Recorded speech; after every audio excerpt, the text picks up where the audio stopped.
Dəhşətli bir hadisə baş verib. Samuqda ata 15 yaşlı qızına təcavüz eləyib. Gəncə Apellyasiyası Məhkəməsində yetkinlik yaşına çatmayan şəxsə qarşı seksual xarakterli zorakılıq hərəkətləri etməkdə təqsirli bilindirilən Qədim Namazlının adı və soyadı şərtidir. Barəsində hökmdən verilən apellyasiya şikayəti üzrə məhkəmə iclası başa çatıb. Hakim Müşfiq Məmmədovun sədrliyi ilə keçirilən prosesdə qərar elan olunub. Qərara əsasən apellyasiya şikayəti təmin edilməyib. İttihama görə hadisə 2025-ci ilin fevral-mart aylarında Samuq rayonu ərazisində yerləşən fermaların birində qeydə alınıb. Belə ki, 1974-cü il təvəllüdlü Qədim Namazlı qızı yetkinlik yaşına çatmayan 2010-cu il təvəllüdlü zərər çəkmişin onunla birlikdə yaşadıkları fermadakı fərdi yaşayış evinin yataq otağındakı çarpayıda köməksiz vəziyyətindən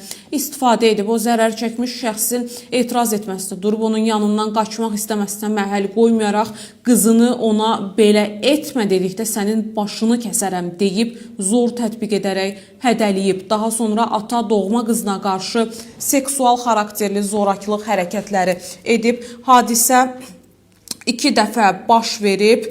Təəssüflər olsun ki, qeyd eləmək istəyirəm ki, Qədim Namazlı ailəsi ilə birlikdə fermada qalaraq çoban işləyirmiş.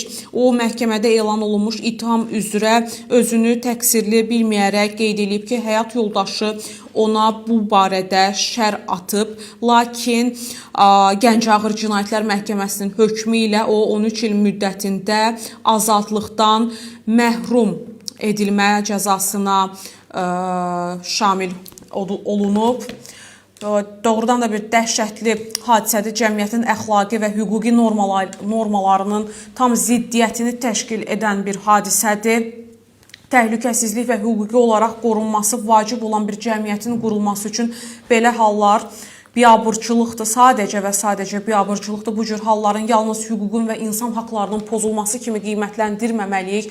Bu bir atanın öz övladına, doğma övladına qarşı etdiyi əxlaqsız bir hərəkətdir. Belə vəziyyətlərdə cinayətkarın, həqiqi mənada sözün əsl mənasında cinayətkar adlandırmalıyıq bu şəxsi.